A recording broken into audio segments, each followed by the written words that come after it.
사람들이 교회에 나오기를 망설이는 이유라는 제목으로 말씀을 전하겠는데, 제가 이 설교를 아주 많이 빌러 왔습니다.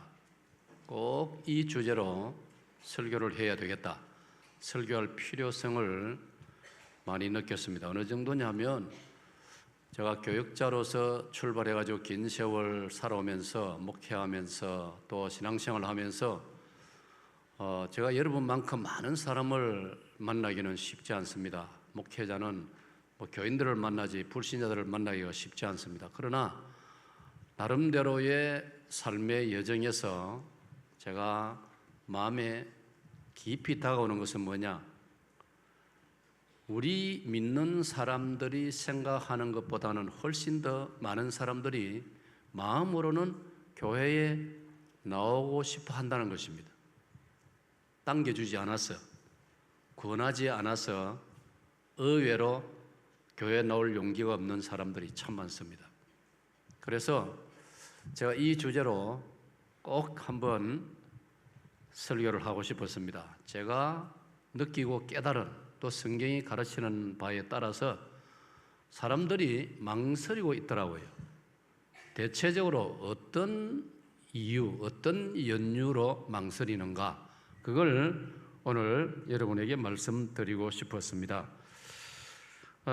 어머니들이 또 아내 되는 여러분들이 저녁 식사를 맛있게 만들어 놓으면 가족들이 한 사람도 빠짐없이 가족 전체가 다 밥상에 그 시간에 맞춰 와가지고 둘러앉아서 여러분이 정성껏 만드는 식사를 같이 즐겁게 먹으면 보람이 있고 얼마나 기분이 좋습니까?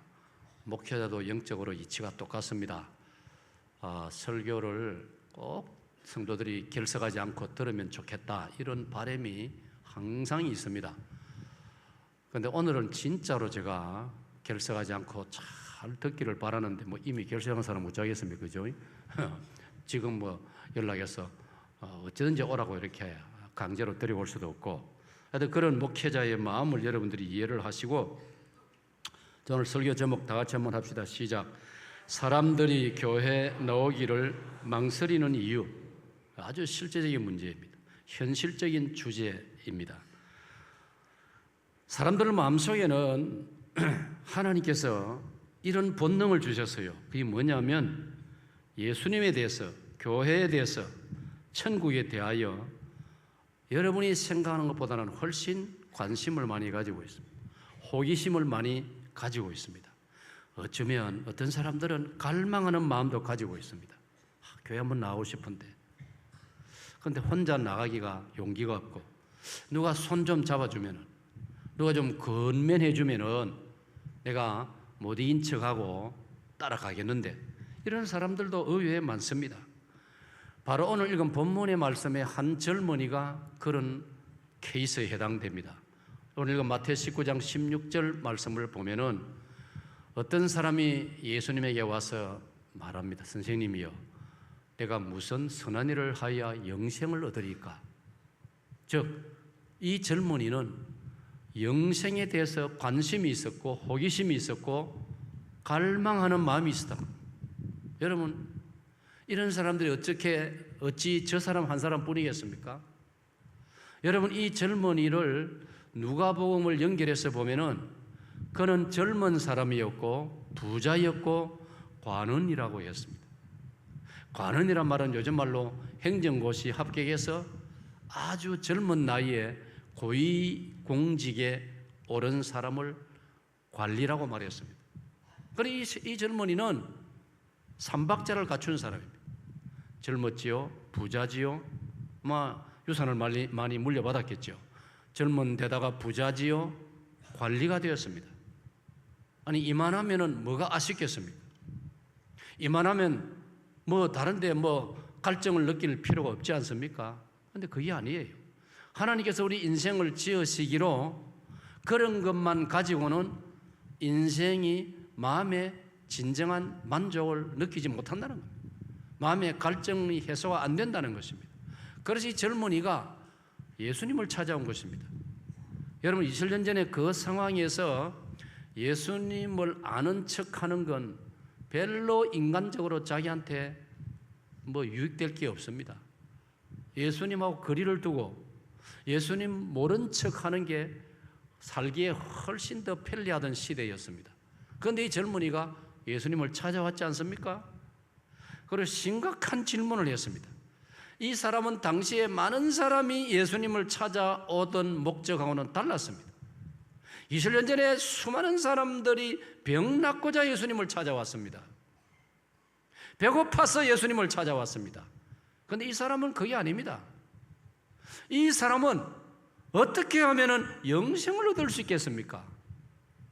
여러분, 이 젊은이를 보더라도 우리 주변에는 교회에 대하여, 복음에 대하여, 예수님에 대하여, 구원에 대하여, 천국에 대하여 의외로 관심을 가지고 호기심을 가지고 갈증을 느끼고 있는 사람들이 있다는 사실을 오늘 저와 여러분은 깨달아야 하는 것입니다. 성경은 우리에게 말하고 있습니다.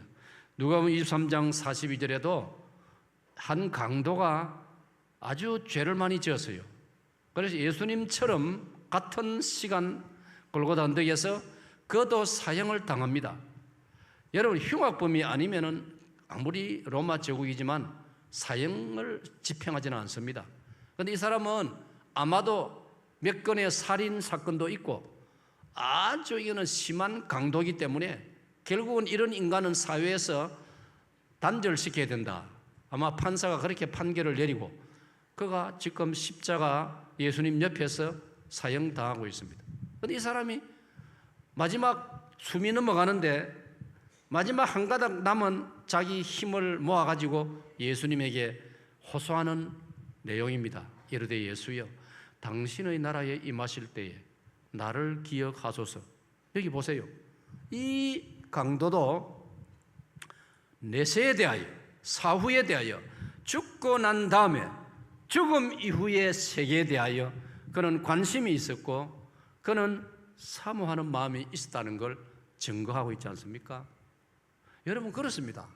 오늘 어쩌면 우리는 신앙생활 하다 보면은 우리만 구원받아야 되고 우리만 천국 가야 되고 저 세상의 불신자들은 나는 관심 없어. 자기들이 안 믿으니까 자기들 뭐 망하면 어쩌란 말이냐. 우리 이렇게 넘어가기가 쉽지요.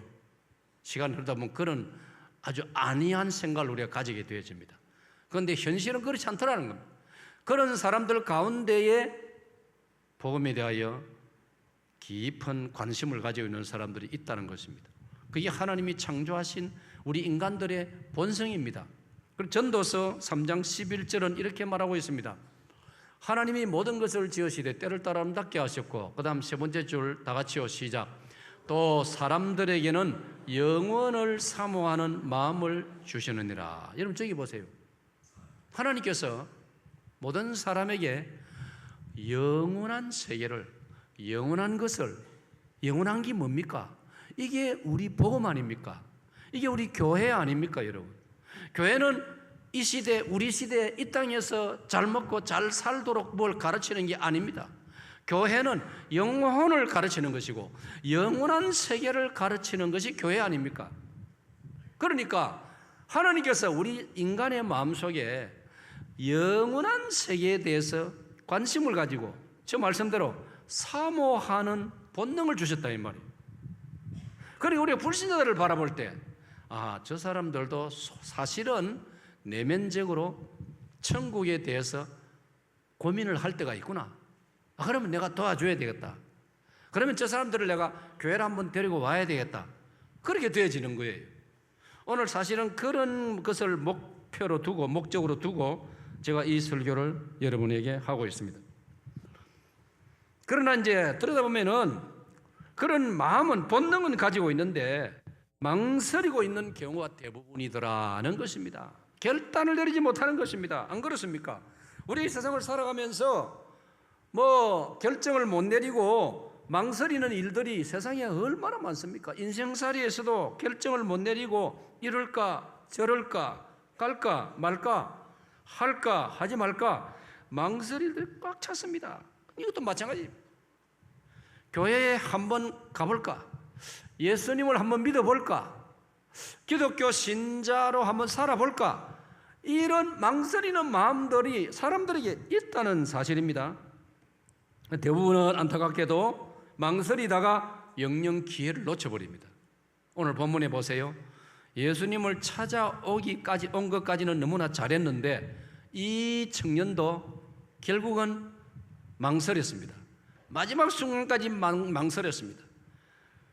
일보 직전에서 그는 망설이다가 발걸음을 돌렸습니다. 그 사실을 21절, 22절은 이렇게 말하고 있습니다. 예수께서 이르시되 네가 온전하고자 할진대, 이 말은 네가 정말 영원한 세계, 영생을 정말 네가 소유하고 싶다면, 선물로 받고 싶다면 가서 네 소유를 팔아 가난한 자들에게 나누어 주라. 그리하면 하늘에서 보화가 네게 있으리라. 그리고 와서 나를 따르라 하시니 22절, 그 청년이 재물이 많음으로 이 말씀을 듣고 근심하며 가니라. 여러분, 이 젊은이는 진리 앞에서, 영생 앞에서 망설이다가 영영 기회를 놓쳐버리고 말았습니다. 참으로 안타깝습니다. 슬픕니다. 여러분, 이 사람은 영생에 대해서 호기심은 있었는데 아직은 눈앞에 당장 보이지 않기 때문에 영생보다는 지금 눈앞에 자기가 소유하고 있는 재물이 아까워서 그는 발길을 돌리고 말았습니다. 근데 여러분, 이 구절을 오늘 제가 여러분 소개해 드리는데 오해 없기를 바랍니다. 아니, 예수님 믿으면 교회에 넣으면 재산 다 팔아서 교회에 바쳐야 되는구나. 그렇지 않습니다. 그런 곳이 있습니다. 이단들이 그렇게 합니다. 그런데 이 말씀은 뜻이 그런 게 아닙니다. 여러분, 재산 다 안 바쳐도 괜찮습니다. 평소 하나님 앞에 하실 정도만 잘 하세요. 이 말씀의 요지가 뭐냐? 영원한 세계는 눈에 보이는 이 세계와 비교할 수 없이 훨씬 더 좋다는 걸 강조하고 있습니다. 영원한 생명, 영생은 이 세상에서 우리가 지금 가지고 누리고 있는 재물하고 비교가 안 될 만큼 너무나 좋다는 걸 예수님이 강조하실 뿐이지, 진짜로 예수님이 그거 다 팔아서 내한테 가지고 오너라 그 뜻이 아니에요, 여러분. 자, 그러므로 사랑하는 여러분, 오늘 저는 여러분들에게 사람들이 교회 나오기를 망설이는 이유 몇 가지를 소개할 테니까 사람들이 복음, 교회, 구원 앞에서 망설이는 이유를 오늘 잘 배우시고, 제가 여러분에게 대책까지 성경을 가지고 여러분에게 말씀드릴 테니까 망설이는 사람들을 잘 도와드리는, 그건 우리가 해야 되지 않습니까? 망설이는 사람들 여러분이 잘 도와서 저들도 복음 앞으로 받아봅시다. 복음 앞으로. 복음은 뭐냐? 예수님을 가리킵니다. 예수님 앞으로, 교회 앞으로, 천국으로 여러분이 그들을 적극적으로 모시고 오는 이 일은 하나님 앞에서 해야 되는 것입니다. 이 은혜가 있기를 축원합니다. 자, 이유 첫 번째가 어떤 이유냐? 첫 번째 시작. 가장 많은 이유가 나는 죄가 너무 많아서 교회에 나올 수 없다. 그렇게 말합니다. 여러분 그렇죠? 여러분도 그렇게 그런 경험을 해보셨죠? 그런 사람들을 만나보셨죠? 나는 죄가 너무 많아서 교회에 나올 수 없습니다. 이렇게 마음으로 생각하는 사람은 참 많아요. 실제로 입으로 말은 안 해도요, 속으로 아이고 나는 죄가 너무 많아. 나 같은 사람이 어떻게 하나님 앞에 나간단 말인가? 그래서 망설이고 있는 사람들이 사실은 많습니다. 여기에 대해서 우리가 대답을 해줄 수 있습니다. 대답을 해줘야 됩니다. 어떻게 대답할까요? 당신은 과연 얼마나 많은 죄를 지었습니까? 물어볼 수 있어야 됩니다. 당신은 과연 죄를 얼마나 지었습니까? 당신은 정말 하나님도 감당 못하실 만큼 큰 죄를 지었습니까? 그러면 어떤 사람은 정말 내가 큰 죄를, 정말 많은 죄를 지었습니다. 그렇게 답할 사람도 있겠지요. 그렇게 말한다고 해서 여러분 우리가 놀랄 필요는 없습니다. 하나님께서 감당 못하실 것은 없는 줄로 믿습니다. 여러분, 하나님께서 감당 못하실 리가 없지 않습니까? 하나님 전능하신데. 그렇습니다. 하나님은 모든 것을 감당하실 수 있음을 우리가 믿어야 되는 겁니다. 왜 그렇습니까? 모든 것을 감당해 주시려고 예수님을 보내셨지 않습니까? 예수님 보내신 이유가 어떤 사람이라도 어떤 죄라도 용납하고 해결해 주시려고 예수 그리스도를 하나님께서 이 세상에 보내어 주신 줄로 믿으시기 바랍니다. 마태의 20장 28절에 이렇게 가르칩니다. 내가 온 것은, 예수님이 자기를 가리킵니다. 내가 온 것은 섬김을 받으려 함이 아니라 도리어 섬기려 하고 자기의 목숨을, 나의 목숨을 많은 사람의 대속물로 주려 함이니라. 그러니까 거기에 어떤 사람은 안 된다가 없습니다. 모든 사람의 죄를 대신 감당하려고 예수님께서 이 땅에 오셨다라고 예수님 자신이 자기가 이 땅에 오신 목적을 그렇게 말씀했습니다. 누가복음 19장 10절 다 같이요.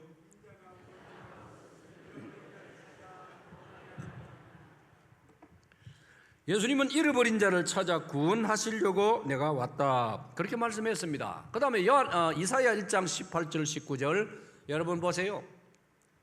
여호와께서 말씀하시되 오라 우리가 서로 변론하자. 너희의 죄가 주홍 같을지라도 눈과 같이 이어질 것이요 진홍같이 붉을지라도 양털같이 희게 되리라. 너희가 즐겨 순종하면 땅의 아름다운 소산을 먹을 것이요. 사랑하는 여러분, 주홍같이 붉은 죄, 진홍같이 붉은 죄. 여러분, 홍자에도 붉을 홍자입니까? 그 붉을 홍자 앞에 참 진짜가 붙었고 붉을 주자 앞에, 홍자 앞에 붉을 주자가 붙었습니다. 이건 정말 무서운 죄라는 뜻 아니겠습니까? 많은 죄, 큰 죄라는 뜻입니다. 그런 죄라도 우리 하나님께 나오면, 우리 하나님에게 두 손 들고 항복하면은 진홍같이 붉은 죄, 주홍같이 붉은 죄도 하나님의 능력으로, 하나님께서 예수 그리스도의 십자가 보혈의 능력으로 양털같이 흰 눈과 같이 깨끗하게 주마라고 약속하셨습니다. 여러분, 이 하나님의 약속을 믿으시기를 축복합니다. 그러므로 이 축복은 우리에게만 해당되는 게 아니고 이 세상의 모든 사람에게도, 그들도 예수님 앞으로 나오기만 하면은, 예수 앞에 나오면 모든 죄 사하고, 찬송에서 우리가 고백하는 그대로인 것입니다. 우리가 이 성경의 가르침을 말해줄 수가 있는 것입니다. 여러분, 암송하는 데 도움이 되는데 이사야 1장 18, 19절을 소개해드렸고, 그 다음에 베드로전서 1장도 18절, 19절인데 공교롭게도 숫자가 같습니다. 자, 내용도 같아요. 너희가 알거니와 너희 조상이 물려준 헛된 행실에서 대속함을 받은 것은 은이나 금같이 없어질 것으로 된 것이 아니요 오직 흠없고 점없는 어린 양 같은 그리스도의 보배로운 피로 된 것이니라. 할렐루야. 받합니다. 예수님의 보배로운 피, 예수님의 보배로운 피는 어떤 사람도 어떤 죄도 능히 해결해 줄 수 있음을 믿으시기를 바랍니다. 이게 복음입니다. 이게 성경 말씀입니다. 그러므로 우리 이렇게 말할 수 있습니다. 나는 죄가 너무 많아서 교회에 나오기가 망설여집니다는 사람들에게 이 말씀을 소개하고, 그러므로 여러분 교회로 오세요. 예수님에게 말씀 드려요. 그러면 예수님이 넉넉히 해결해 주십니다라고 우리는 말할 수 있는 겁니다. 그건 내가 지어낸 말이나 내가 건면하는 말이 아니고 예수님의 약속입니다. 마태복음 11장 28절 수고하고 무거운 짐 진 자들아 다 내게로 오라. 내가 너희를 쉬게 하리라. 나는 마음이 온유하고 겸손하니 나의 멍에를 메고 내게 배우라. 그리하면, 자, 그리하면 시작. 그리하면 너희 마음이 쉼을 얻으리니. 할렐루야. 저 마음이 쉼을 얻는다는 말은 죄 용서 받고 나니까 쉼이 오는 거예요. 자유가 오는 거예요. 여러분, 죄의 무게가 얼마나 무겁습니까? 예? 쇳덩이도 무겁지만은 죄의 무게가 얼마나 무겁습니까? 해결되지 아니한 죄, 해결되지 아니한 빚, 부채. 어떤 사람과 화해가 아직 되지 않을 때 그 불편하고 껄끄러운 것 얼마나 무겁습니까? 여러분, 이 해결되어야 됩니다. 이게 해결되어야 진정한 쉼이 있는 거예요. 평화가 있는 거예요. 안식이 있는 거예요. 그걸 어떻게 할 수 있느냐? 주 예수께 나오면 예수님께서 우리의 모든 무거운 짐을 예수님이 안아주시고 우리에게 진정한 안식과 쉼을 주시는 줄로 믿으시기를 바랍니다. 이걸 우리가 망설이는 사람들에게 말해줄 수 있는 거예요. 그러면 아무리 크고 많은 죄라도 예수님의 보혈은 얼마든지 감당하고 처리해 주시는 것입니다. 해결하고 당신을 품어주시는 겁니다. 이사야 55장 6절은 이렇게 가르치고 있습니다. 너희는 여호와를 만날 만한 때에 찾으라. 가까이 계실 때 그를 부르라. 악인은 그의 길을 불의한 자는 그의 생각을 버리고 여호와께로 돌아오라. 그리하면 그가 긍휼히 여기시리라. 우리 하나님께로 돌아오라. 그가 너그럽게 용서하시리라. 얼마나 좀 너그럽게 용서하시리라. 8절, 이는 내 생각이 너희 생각과 다르며 내 길은 너희의 길과 다름이니라. 여호와의 말씀이니라. 이는 9절 다 같이요. 이는 하늘이 땅보다 높음같이 내 길은 너희의 길보다 높으며 내 생각은 너희의 생각보다 높으니라. 아멘. 그러므로 사랑하는 여러분, 우리가 생각하고 우리가 판단하고 우리가 잣대를 재가지고 아이고 저 인간은 안 되겠다 아무리 생각해도 저 인간은 죄가 너무 많아서 안 되겠다 그러면 안 되는 거예요. 주님은 다 품어주시고 용납해 주시기 때문에 우리는 그들을 주님 앞으로 교회로 인도하기만 하면 되는 것입니다. 할렐루야. 우리는 찬송가 1절을 좋아합니다. 어서 돌아 오, 다 같이요. 어서 돌아 마노 지은 죄가 무리 먹었고 거기로 젖지 못 감당하고 못 받으시리요. 우리 주의 넓은 가슴은 하늘보다 넓고 넓어. 사랑하는 여러분, 그런 때문에 제가 가끔 여러분이 강조했지 않습니까? 여러분, 하나님보다 더 많이 다른 사람을 정죄하면 안 됩니다. 여러분이 하나님보다 더 의로우시면 안 됩니다. 예? 우리 어떻게 하나님보다 더 어려울 수 있습니까? 어떻게 우리가 하나님보다 더 남을 심하게 정죄할 수 있습니까? 어떤 분이 그렇게 말하더라고요. 아, 그분은 좀 심하게 실수하고 심한 죄를 지었지 않습니까? 이럴 때 제가 그랬습니다. 그렇게 생각하지 마세요. 나의 기준으로 생각하지 말고 하나님은 그를 용서하십니다. 하나님은 그를 때가 되면 품어주십니다.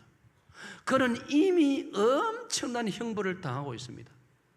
그는 사람들에게 손가락질 당하고 그는 사람들의 입에 그 이름이 오르내리고 그 자체가 그는 엄청난 형벌을 이미 당하고 있는 것입니다. 그러므로 우리는 그를 사랑해야 되고 우리는 그를 긍휼히 여겨야 됩니다. 얼마 시간이 지나고 그분이 저에게 답신이 왔습니다. 목사님이 그렇게 말씀해 주심으로 제 마음에 자유가 왔습니다. 평안이 왔습니다. 나도 그 사람을 아주 정죄를 하고 정말 그 사람 생각하면 내가 용서하고 싶지를 않았는데 정말 목사님 그 말씀 들으니 내가 직접적인 관련은 없지만은 그거 좀 심했다고 정죄를 했는데 목사님 말씀 들으니 제가 마음이 아주 자유함을 얻었습니다. 찬송가 394장 1절 3절은 이렇게 말하고 있습니다. 이 세상의 친구들 나를 버려도 나를 사랑하느니 예수뿐일세. 예수 내 친구 날 버리지 않네. 온 천지는 변해도 날 버리지 않네. 3절 다 같이 조금 높여서 괴로운 일당에도 낙심 말아라. 영원하신 주 능력 나를 붙드네. 예수 내 친구 날 버리지 않네. 온 천지는 변해도 날 버리지 않네. 할렐루야. 여러분이 주님의 마음, 주님의 사랑, 주님의 너그러우심을 생각할 때에 집사님, 권사님, 장로님, 나는 죄가 너무 많아서 사직동교회 아무리 초청해도 나는 나갈 용기가 없습니다 하는 사람들에게 우리가 예수님의 마음을 그들에게 전해주면, 아니면 그들이 여기 와서 이 말씀을 들으면 그들에게 놀라운 반응이 나타나게 된다는 것입니다. 여러분, 이 은혜가 있으시기를 축원합니다. 여리고성의 삭개오, 그는 세무서장입니다. 로마 제국 시대 때 그는 수단 방법을 가리지 않고 세금을 많이 거둬들였습니다. 강요해가지고 억압을 해가지고 돈을 뜯어냈습니다. 이스라엘 동족, 이스라엘 사람들은 저놈은 죽일 놈이라, 저놈은 로마 사람보다 더 악한 놈이다. 여러분, 그런 삭개오도 예수님에게로 오니 예수님이 그를 받아들였지 않습니까? 그래서 거기서 나온 말씀이 아까 읽은 누가복음 19장 10절, 내가 온 것은 잃어버린 자를 찾아 구원하려 함이라. 그 말씀이 거기서 나온 거예요. 두 번째로, 사람들이 교회 나오기를 망설이는 두 번째 이유, 시작. 그렇게 쉽게 구원받을 수 있다니요. 자, 찬양대 시작.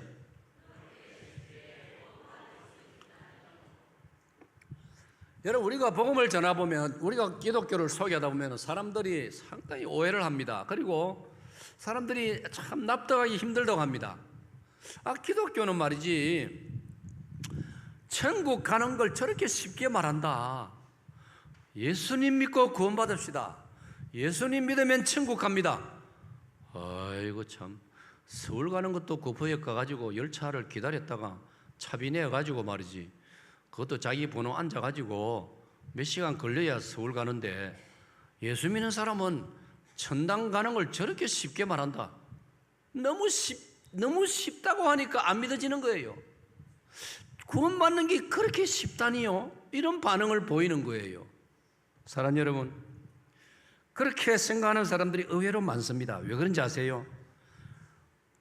우리 한국 사람은요, 우리 같이 살아가는 우리 동포, 우리 동족, 우리 한국 사람들은요 1500년 동안 어느 종교의 영향을 받고 살고 있죠. 불교입니다. 불교가 신라 중기에 들어왔기 때문에 따지면 1500년입니다. 1500년 동안의 불교의 종교심, 불교의 가르침, 불교의 문화, 불교의 영향, 거기다가 미신까지 보태가지고, 그러다 보니까 불교나 미신이 우리의 요한이 뭡니까? 착해야 구원받는다, 착해야 복을 받는다. 그래서 그게 적선입니다. 한자로 적선, 선을 쌓아야. 공덕입니다. 덕을 많이 베풀고, 그래서 덕을 베푼 그 이력서가 쌓여야 복을 받는다. 그리고 극락에 갈 수 있다. 이런 사상을, 이런 문화를, 이런 종교심을 우리가 1500년 동안 알게 모르게 배우고 그런 사회 속에 살다 보니까, 여러분, 사람 힘으로 죄 용서받고 사람 힘으로 뭔가 이루어야지 그냥은 안 된다는 사고방식이 우리에게 아주 깊이 들어가 있습니다. 그래서 선물에 대한 개념도 우리가 잘 이해가 안 되는 거예요.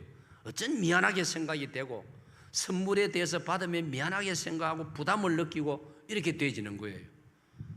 사랑하는 여러분, 그런데 여기서 이제 우리가 생각할 것은요, 사람 힘으로 과연 나의 노력으로, 나의 도덕으로, 나의 윤리로 내가 선을 쌓고 내가 덕을 많이 베푼다고 해서 과연 내가 의로워질 수 있고 구원받을 수 있느냐? 절대로 불가능한 것입니다. 절대로 불가능한 걸 제가 성경을 가지고 여러분의 설명드립니다. 그럼 저와 여러분은 이걸 분명히 깨달아가지고 그 다음에 말해주고 소개해줄 수 있는 거예요. 자, 이사야 2장 22절을 보면은 이사야 2장 22절, 자, 여러분 기막힌 말씀 아닙니까? 다 같이요, 시작. 너희는 인생을 의지하지 말라. 그의 호흡은 코에 있나니 샘할 가치가 어디 있느냐. 우리 인생을 적나라하게, 저 안내주사님 저 두드리는 소리 조금 절제시켜서 밖에 나가죠. 아이들이 두드리 모아요. 예. 됐어요. 장모사 앉아있어요. 뒤에 나갔습니다. 너희는 인생을 의지하지 말아라. 그의 호흡은 코에 있나니 샘할 가치가 어디 있느냐.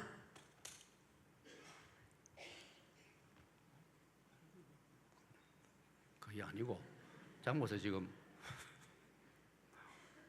나는 장모사가 왜 이러는지 나는 이유를 알아요. 저 아이들이 밖에서 뭘 두드리고 있단 말이에요. 들으면 뭐 두드리는 소리 절제하라고. 자, 여러분 보세요. 너희는 인생을 의지하지 말아라. 그의 호흡은 코에 있나니. 지난번 성경에는 수에 칠 가치가 어디 있냐. 카운트할 가치가 없다 이 말이에요. 여러분, 지난밤에 우리 곁을 떠난 사람 많이 있습니다. 오늘을 넘기지 못하는 사람도 많이 있습니다. 그러니까 사람의 힘으로, 나의 힘으로, 나의 공로로, 나의 능력으로 어려워질 수 있습니까? 영생이 이룰 수 있습니까? 절대로 안 된다는 것입니다. 예레미야 17장 9절 말씀, 다 같이요. 만물보다 거짓되고 심히 부패한 것은 마음이라 누가 능히 이를 알리오마는. 여러분 보세요. 우리가 제법 괜찮은 것 같고 제법 교양이 있는 것 같고 제법 예절을 가꾼 것 같아도요, 순간적으로 우리의 본성이, 우리의 본색이, 우리의 타락한 본색이 드러나면은 우리의 내 속이 어떻느냐. 만물보다 거짓되고 심히 부패한 것이 사람의 마음이라. 이런 인간이 어떻게 자기의 노력으로 어려워질 수 있으며, 자기의 노력으로 죄 해결을 받을 수 있으며, 자기의 노력으로 구원에 이를 수 있느냐? 절대로 불가능하다. 사람으로는 할 수 없다. 이게 성경의 말씀인 것입니다. 사랑 여러분, 사람이 자신의 수고나 자신의 공덕으로 구원받을 수 있다면 예수님께서 이 땅에 오실 필요도 없고 십자가에서 그 심한 고통을 겪으실 필요가 없지 않습니까, 여러분? 생각해 보세요. 생각해 보세요, 여러분. 우리 힘으로 만약 하나님께서 판단하셔가지고, 아하, 그래도 사람들 중에 희망 있는 사람들이 있다. 그래, 희망 있는 사람들, 너희들 스스로 힘으로 그래 구원받을 수 있다. 그렇다면은 하나님의 독생자 예수 그리스도가 이 세상에 오실 필요가 없지 않습니까? 십자가의 고통을 당할 필요가 없지 않습니까? 그러니 여러분, 예수님이 이런 말씀하셨거든요. 열매를 보아서 나무를 안다고 예수님 말씀하신 적이 있지 않습니까? 열매를 보면 그 나무가 이름이 뭔지, 꽃을 보면 그 나무 이름이 뭔지를 어지간한 사람은 압니다. 그러면 여러분, 예수님이 이 땅에 오셨다는 사실 자체가 사람의 힘으로는 구원받을 수 없기 때문에 사람의 죄 문제 해결하고 구원 문제 해결해 주시기 위해서 예수님이 하늘나라에서 이 땅에 오신 줄로 우리 다 믿으시기를 축원합니다. 그렇습니다. 그런 때문에 예수님께서 인간의 죄를 해결하시려고 우리에게 오셔서 십자가로서 인류를 대속하신 것입니다. 요한복음 1장 29절은 이렇게 우리에게 말씀하고 있습니다. 보라, 저기 세 번째 줄에 시작. 보라, 세상 죄를 지어가는 하나님의 어린 양이로다. 그 다음에 요한복음 19장 30절 말씀은 이렇게 기록되어 있습니다. 예수께서 맛이 신 포도주를 받으신 후에 이르시되 다 이루었다. 예수님께서 우리의 모든 죄 문제, 우리가 구원받을 수 있는 문제, 예수님이 십자가를 통하여 다 해결해 주신 줄로 믿으시기를 축원합니다. 그래서 구원받는 것은 쉽습니다라고 우리가 사람들에게 말해 줄 수 있는 것이에요. 아멘. 이걸 바울 사도도 예수님 믿기 전에 이건 몰랐지 않습니까? 그런데 그가 예수님을 믿고 성령의 감동을 받고 난 다음에 이 진리가 깨달아진 거예요. 그래서 그가 골로새서 1장 13절 14절에 이런 놀라운 하나님 말씀을 우리에게 기록으로 남겨주시고, 시작. 그가 우리를 흑암의 권세에서 건져내사 그의 사랑의 아들의 나라로 옮기셨으니 그 아들 안에서 우리가 속량 곧 죄 사함을 얻었도다. 할렐루야. 받아입니다. 그 아들 안에서, 예수님 안에서 우리 주 예수 그리스도가 골고다 십자가를 통하여 우리의 죄 문제, 받아입니다. 죄 문제, 죽음 문제, 영생 문제 예수님께서 다 해결해 주신 줄로 믿습니다. 그러므로 기독교는 구원이 쉽다라고 말하는 거예요. 아예 처음부터 쉬운 게 아니고 예수님이 다 해결해 놓으시기 때문에 쉬운 거예요. 여러분, 누가 근사한 식당에 밥값을 미리 딱 계산하고 우리한테는 몇 시에 어느 식당 가서 식사만 하세요 하면은 아무 부담 없이 그냥 먹기만 하면 되는 거예요. 바로 그겁니다, 여러분. 그래서 쉬운 거예요. 그러나 나는 쉽지만은 누군가는 좋은 식사 밥값을 지불 다 해놓았단 말이에요.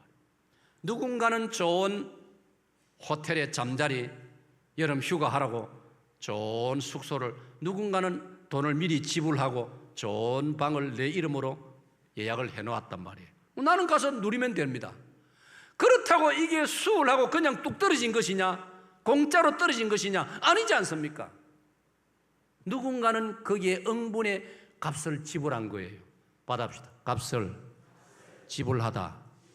이걸 우리 기독교의 구원의 용어에 너무나 아름다운 단어 대속이라고 말하는 거예요. 받아입니다. 대속. 대속이란 말은요, 대속이라 저기 나오지 한자 대속. 나를 대신해서 지불했다, 그 뜻이에요. 속이란 말은 돈을 지불했다는 뜻이에요. 앞에 대자가 있으니까 나를 대신해서 돈을 지불했다. 죄는 돈 가지고 안 되니까, 죄 용서는 돈 가지고 되는 게 아니니까 나를 대신하여 피를 지불했다. 할렐루야. 예수님이 피를 지불한 거예요. 자기 몸을 피 흘려 우리를 대신 우리를 위해서 죽어주신 거예요. 받아입니다. 대속. 대속. 이거는 기억하세요. 저희들 신학교 공부할 때 가장 아름다운 기독교의 단어 중에 하나가 이 대속이라는 단어예요. 제가 그런 말 한 적 있죠. 우리가 살아가는데 일반 사회에서 살아갈 때 가장 아름다운 단어가 뭔지 아십니까? 내가 말한 적 있는데 기억나십니까? 관용. 받아입니다. 관용. 우리말로 풀으면 너그러움, 영어로 톨러런스, 프랑스 말로는 톨레랑스. 이 단어 얼마나 좋은 단어인지 모르는, 인간 살아가는 세상에서 가장 좋은 단어가 관용입니다. 기독교 구원 용어에서 가장 좋은 단어 대속입니다. 같이 읽겠습니다. 시작.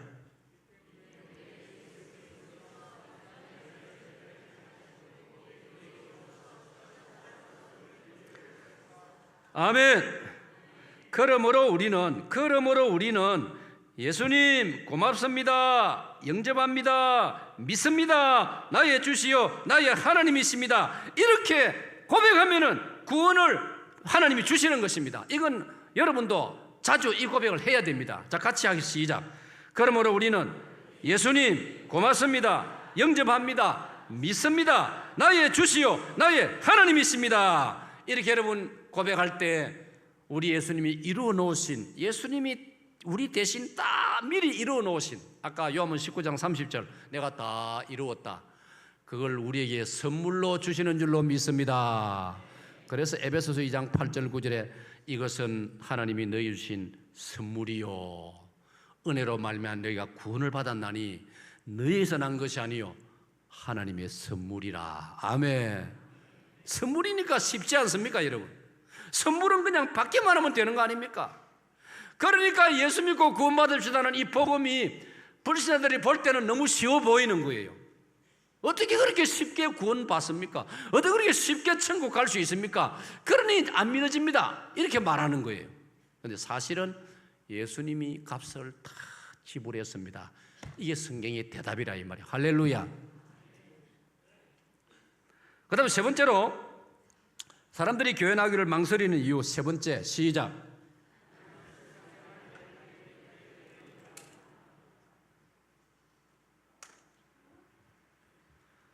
세 번째 이유는 나는 술, 담배를 하기 때문에 교회에 참 못 나갑니다. 술, 담배. 이걸 이유로 부담을 느껴가지고 교회에 아직 못 나오겠다는 사람들이 상당히 많이 있어요.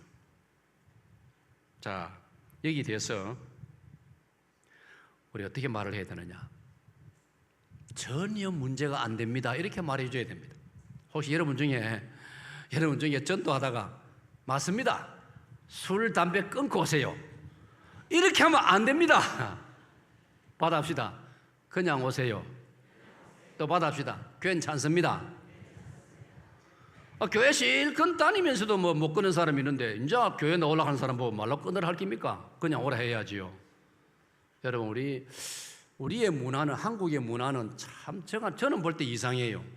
이게 뭐가 이상하냐면은 술, 담배, 그중에 담배 태우는 걸 아주 정죄하는 그런 문화가 있어요. 물론 예쁜 처녀들이 담배 피우는 걸 보기 안 좋더라고요. 예쁜 처녀가 담배를 너무 용감하게 피우는 걸 보니까 좀 그거는 보기는 안 좋더라고요. 근데 그걸 뭐 죄라고 할 필요는 없어요.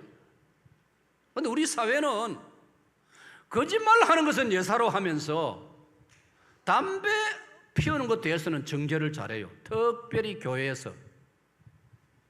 그래서 옛날에는요, 담배 피우면 세례도 못 받고 담배 안 끊으면 집사 임명도 안 했어요. 오해하지 마세요. 저는 담배 피워도 집사 임명할 용의가 있습니다. 그게 뭐 큰 죄입니까? 거짓말 하는 게 더 큰 죄지.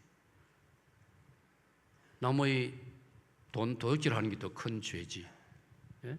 아무리 성경 읽어봐도 담배 피우면 안 되는 일이라 없어요. 성경 기록할 때는 담배가 안 나오기 때문에 물론 그렇지요. 그래서 여러분, 우리가 전도하고 불신자들이 교회에 나와서 복음을 듣게 하려면요, 이걸 극복하도록 도와줘야 됩니다. 생각해 보세요. 술, 담배 그거 걸려가지고 교회에 안 나오면 얼마나 안타깝습니까, 여러분? 예? 혹시 오늘 3부 예배에 초청받아 오신 분이 계시면, 그리고 평소 담배를 좀 이제 태우시면은 참 여러분 지금 참는다고 수고 많습니다. 예배 마치고 나면 빨리 화장실로 가셔가지고 한 대 태우시기를 바라고, 그 한 대 태운다고 옆에서 핀잔하는 사람 한 사람도 없기를 바랍니다. 오늘 담임 목사 허락으로 한 대 피워도 됩니다. 화장실에 가서 피우든 저쪽 골목 가서 피우든 참는다고 얼마나 수고했습니까? 저는요, 내가 20년 전에 부임해가지고 얼마 안 되었는데 사직 초등학교 밑에 새벽기도 마치고 제가 산에 올라갔다가 내려오는데 출근 시간에 내가 분명히 알고 있는 남자 교인이에요. 그때 나이가 한 37이나 아직 많지 안 됐어요. 젊은 남자분인데, 남성 청년인데 물론 결혼했고, 이분이 출근하려고 이제 딱 그 신호등 신호등 기다리고 있었어요. 담배를 딱 피우고 있었어요. 나하고 딱 눈이 마주쳤어요. 내가 그 사람 거기 있는 줄 알았으면 내가 피했을 건데, 나도 모르고 나도 건너려고 옆에서 딱 서고 보니까 우리 교인 아닙니까? 지금 정도 내가 배짱이면은 아이고 그래 괜찮습니다. 아이고 막 안심하고 태워 있어. 근데 이래 말할 건데, 그때만 해도 나도 좀 순진해서 그러는지 나도 말도 못하고 안 본 척하고 이래요. 이미 자기 나는 봐버렸네. 못 잡니까? 나는 뭐 아무렇게 생각 안 하고, 근데 가만히 보니까 그때만 해도 우리 예배당이 짓기 전이니까 강단에 서면 다 보이거든요. 1, 2, 3부 예배 딱 내 인도하면 다 보이고, 그 친구 안 보이는 거라 그 다음 주일날. 그 뒤로 영 안 보였어요. 나는 그 사건 때문에 얼마나 내가 마음이 아팠는지. 아이고 별 잘못도 아닌데 그거 담임 목사한테 들켰다고 막 교회를 뭐 어디로 옮겨버리는지 막 안 오는 거요. 오늘 사랑하는 여러분들, 앞으로 담배 피우다 혹시 들켜도 괜찮으니까 절대로 옮기면 안 됩니다. 교회 안 나오면 안 됩니다. 괜찮아요. 내가 말했지 않습니까? 거짓말 하는 게 훨씬 나쁘고 남의 돈 덕질하는 게 훨씬 나쁘지. 담배 한 대 피우는 게 뭐 크게 나쁩니까? 물론 다른 사람한테 뭐 냄새가 좀 안 좋고 좀 방해가 되고 그런 건 있지만은, 그래서 요지가 뭐냐? 우리 한국 사회는, 특별히 기독교, 우리 교회는, 우리 보수적인 교회들은 이 술, 담배를 너무 죄악시하는, 이게 기독교 신자로 윤리적으로 이거는 당연히 해결해야 되지만은 그 사람의 신앙 수준이 자리 잡을 때까지는 우리가 능히 이해해 줄 수 있다 이 말이에요. 아멘. 항상 내가 이럴 때 걱정이 돼요. 밖에 나가서 또 사기통의 담임 목사는 담배 피워도 된다 하더라. 그렇게 왜곡하지 마세요. 내 진리를 여러분이 다 이해하실 줄 믿습니다. 이사야 55장 2절을 보면 이렇게 되어 있어요. 너희가 어찌하여 배부르지 못할 것을 위하여 은을 달아주고 금을 달아주느냐. 나는 그 구절이야말로 담배에 대한 구절이라고 생각합니다. 담배 피운다고 배가 부릅니까? 배도 안 부르는데 말라고 돈 주고 돈을 쓰느냐 이 말이에요. 그런데 이 말 요지가 뭡니까? 무의미한 것을 위해서는 돈 쓰지 말라 이 말이에요. 그리고 담배가 하나님 주신 우리 몸에 안 좋다는 건 이미 뭐 너무나 이제는 뭐 강조가 많이 되고 있으니까, 폐암의 제일 원인이 흡연 아닙니까? 다른 사람한테도 폐 끼칩니다. 남편이 담배 많이 피우면 부인도 폐암 걸릴 수 있어요. 옆집에 있는 사람도 아주 고통스럽지 않습니까? 이번 주 중에 하도 저녁에 저녁 먹고 좀 앉아 있는데 베란다를 타고 시원하라고 뭐 우리는 뭐 11층이니까 뭐 에어컨 필요 없지 않습니까? 양문 열어놓으면. 그런데 밑에서 담배 냄새가 어떻게 올라오길래 내가 참다가 베란다에 나와가지고 밑을 쳐다보고 담배를 피우지 맙시다. 또 이렇게 내가 고함 질렀어요. 뭐 성을 내면 안 되니까 막 연설하듯이 담배를 피우지 맙시다. 막 들은지 안 들은지 모르지만 내가 한마디 했어요. 아파트 관리실에서 자주 방송이 나와요. 담배 실내에서 피우지 말라고. 그래도 꼭 피우는 사람이 우리 집 근처에도 몇 사람 있어요. 그러나 성경은 우리 소중한 몸을 위해서도 그렇고 유익이 안 되는 것을 위해서도, 그래서 이제 그런 사람들을 오면 그분들이 이제 저처럼 이렇게 설교해주고 또 교회에서 가르치면 본인들이 점점 깨달아가지고 해결됩니다. 그러니까 전혀 교회 나오는 데는 지장이 안 되는 거예요. 그런 사람들에게는 우리가 이렇게 안내를 해줘야 되는 겁니다. 자, 네 번째 이유를 말씀드리겠습니다. 시작. 교회에 나가고 싶으나 조상 제사를 지내고 있으므로 정말 망설여집니다. 이런 분들에게 우리가 두 가지를 가지고 말해주면 됩니다. 첫째는 조상 제사를 지낸다고 부모님이 기뻐하시는 게 아니고, 예를 들어서 부모님이 세상을 떠나고 여러분들 생각에 부모님이 혼이 돼가지고 부모님이 귀신이 돼가지고 여러분을 찾아오기 때문에 제사를 지낸다라고 불신자들이 말을 하는데, 설령 그렇더라도 부모님의 진심이라면 그렇게 생각 안 합니다. 내 자식이, 나는 이미 죽었는데 만다고 더운 여름에 제사 지낸다고 저렇게 땀을 뻘뻘 흘리고 수고하느냐. 부모님이라면 다 말립니다. 말려. 안 해도 된다. 그게 부모님 마음 아닙니까 여러분? 생각해 보세요. 말라고 세상 떠나는데 그래 내 자식들 손주들 고생시킬 겁니까? 그러니까 부모님은 그거 원하지 않습니다. 그러면 제사 지내도록 마음에 부담을 주는 게 뭐냐? 그거는 사탄이고 사탄의 귀신들이 그러는 거예요. 그리고 고린도전서 8장 10장을 양쪽 읽어보면요, 우리가 사람들이 제사하는 것은 귀신에게 하는 것이란 말이에요. 조상 제사, 그리스 사람들이 제우스 신에게 그들의 우상에게 열심히 제사했습니다. 그거는요 사람이 받는 게 아니고 마귀 사탄이 그 제사를 받는 거예요. 하나님께서는 우리 고상한 인간에게 마귀한테 제사하도록 우리를 지은 게 아니에요. 마귀의 졸개들 귀신에게 제사하는 거 정말 하나님은 싫어하십니다. 하나님이 가장 싫어하는 게, 제가 성경 연구를 하면서 여러분이 강조했지 않습니까? 하나님이 가장 싫어하는 것 중에 오늘 이 본문과 연결하면요, 우상숭배, 귀신한테 제사 지내는 거 하나님이 제일 싫어하십니다. 왜? 우리 인간은 우상보다 귀신보다도 우리 인간이 하나님은 훨씬 더 고상한 존재로 지었기 때문입니다. 여러분, 고상한 존재가 귀신한테 벌벌 떨면 되겠습니까? 선생님이 학생한테 벌벌 떨면 되겠습니까? 부모님이 자식한테 벌벌 떨어가 되겠습니까? 말이 안 되지 않습니까? 그러면 가장 고상한 하나님 형상으로 지음받은 인간이 자기 손으로 만드는 우상 앞에 절하고 마귀의 졸개 귀신 앞에 제사하고 하나님이 가장 싫어하시는 겁니다. 하나님을 모욕하는 일입니다. 그래서 조상 제사는 지낼 필요가 없는 거예요. 그럼 대안이 뭐냐? 어떻게 하면 되느냐? 두 가지입니다. 첫째로 부모님 살아생전에 최선의 효도를 다해야 됩니다. 받합시다. 부모님 생전에 효도하겠습니다. 부모님 생전에 효도해야 돼요. 마침 어제 하루 제가 아들하고 손자들하고 어제 하루 시간을 가졌습니다. 제 어머님, 장모님에게 아이들 인사도 시켜드리고 쭉 한 바퀴 돌았습니다. 멀리 돌았습니다. 그리고 이제 오후에는 제가 신학 대학원 시절에 섬겼던 거제 송진교회 장로님들이 꼭 한번 다녀가라고, 한번 얼굴도 보고 다녀가라고, 얼마나 사랑으로 너무나 참 귀한 분들이지요. 그래서 또 우리 큰아이가 거기서 잉태되었어요.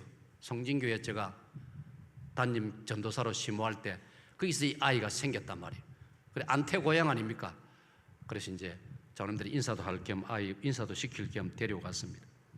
가는 중에 가덕 휴게소에서 점심 먹고 이제 어제 앉아 조금 쉬고 있는데 이제 운전은 제가 이 교회 성합차로서 이제 운전을 쭉 했습니다. 아이들이 이제 면허증, 미국 면허증을 우리 면허증으로 바꾸고 이제 작업을 하기 때문에. 그리고 이제 아들이 제 뒤에 와가지고 내 어깨 안마를 해 주었습니다.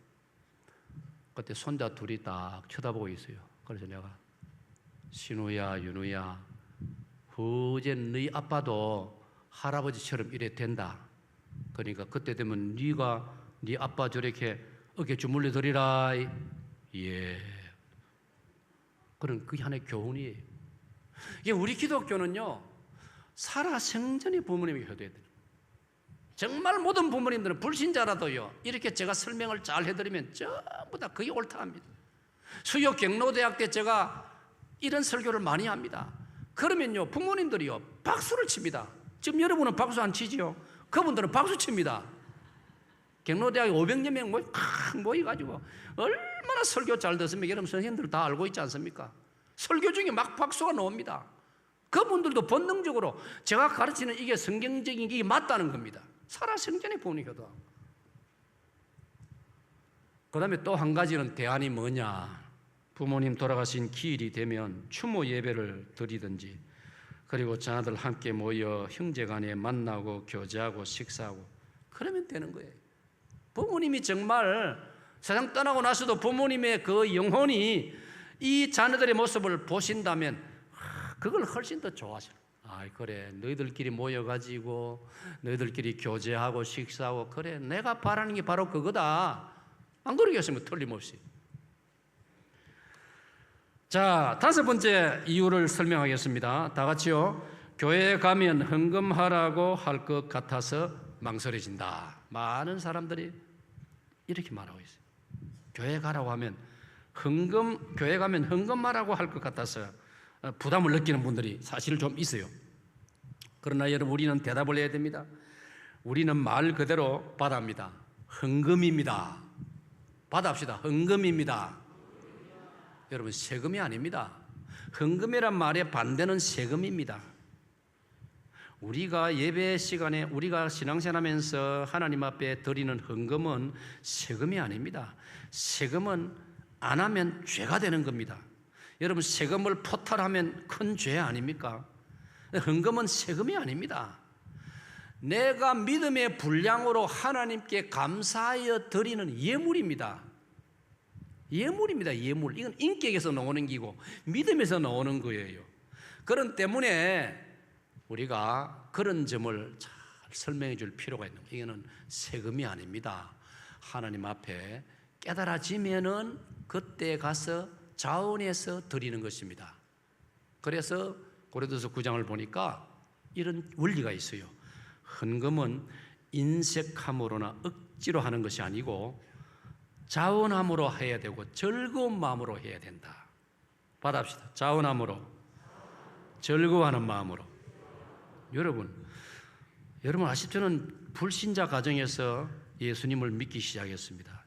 주일학기부터 불신자가 돼서 다녔어요. 그런데 여러분, 저는 말입니다. 제 간증입니다.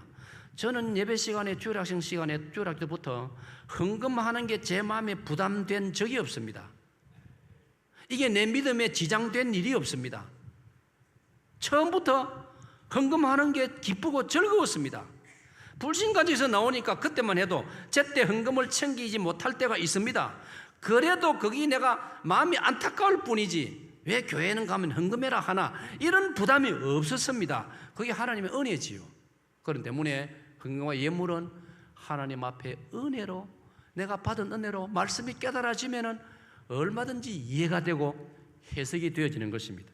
이 은혜가 있으시기를 축원합니다. 이번에는 제가 맥주 감사 쭉 자료를 한번 재정부에서 받아서 훑어보았습니다. 성경을 보니까요, 헌금하고 믿음의 분량은 비례합니다. 정말 주님을 믿고 주님을 사랑하는 그 믿음과 마음이 헌금으로도 나타나는 거예요. 그걸 여러분들이 한 번씩 그런 점에서 자신을 진단할 수 있어야 되는 것입니다. 자, 마지막 6번째로 사람들이 교회 나오기를 망설이는 이유. 시작.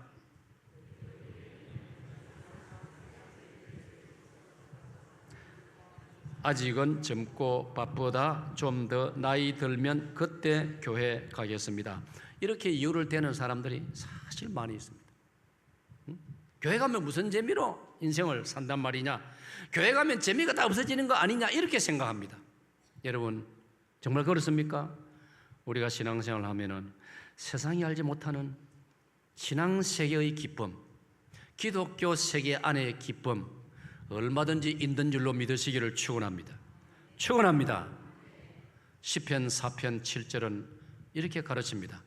주께서 내 마음에 두신 기쁨은 그들의 곡식과 새 포도주가 풍성할 때보다 더하니. 저 보세요. 곡식을 쌓아둔 기쁨보다 포도주 실컷 마시고 술 취해서 기뻐하는 것 비교가 안 되는 기쁨이 하나님으로부터 우리에게 주어지는 줄로 믿으시기를 축원합니다. 시편 30편 11절은 이렇게 가르칩니다. 다 같이요. 주께서 나의 슬픔이 변하여 내게 춤이 되게 하시며 나의 베옷을 벗기고 기쁨으로 띄우셨나이다. 아멘. 스바냐 3장 17절은 이렇게 가르치고 있습니다. 스바냐 3장 17절, 이거 찬송으로도 노래로도 만들어져 있죠. 다 같이요. 시작. 너의 하나님 여호와가 너의 가운데 계시니 그는 구원을 베푸실 전능자이시라. 그가 너로 말미암아 기쁨을 이기지 못하시며 너를 잠잠히 사랑하시며 너로 말미암아 즐거이 부르며 기뻐하시리라. 할렐루야. 그 하나님의 기쁨이 믿는 우리에게 선물로 주어지는 줄로 믿으시기를 축원합니다. 그런 때문에 우리는 오히려 젊을 때 빨리빨리 신앙을 가지는 것이 축복이요 성공이고 우리의 인생이 진정으로 부요해지는 것입니다. 이 은혜가 사랑하는 성도 여러분이 충만하시고 이 믿음 가지고 교회 나오기를 망설이는 우리 주변의 사람들에게 우리가 그들을 안내해서 교회로 데리고 오면은 역사는 하나님이 일으켜 주시는 겁니다. 지난주일 산부 예배 이 시간에 우리 장상수 장로님 4분이 자매님 한 분을 모시고 왔습니다. 그 자매님이 생애 처음으로 교회를 와서 예배 참석했는데 나중에 간증을 제가 전해 들었습니다. 장로님 4분 들었습니다. 그 자매님이 담임 목사 설교가 시작되면서부터 마칠 때까지 시종 사람의 본분에 대한 지난주일 설교를 들으면서 눈물을 흘리면서 은혜를 받고 감동을 했다는 것입니다. 여러분, 우리 주변에 교회 나오기를 망설이는 사람들이 의외로 많이 있습니다. 그런 사람을 여러분이 모시고만 오면은 하나님께서 놀랍게 역사하실 줄로 믿으시기를 축원합니다.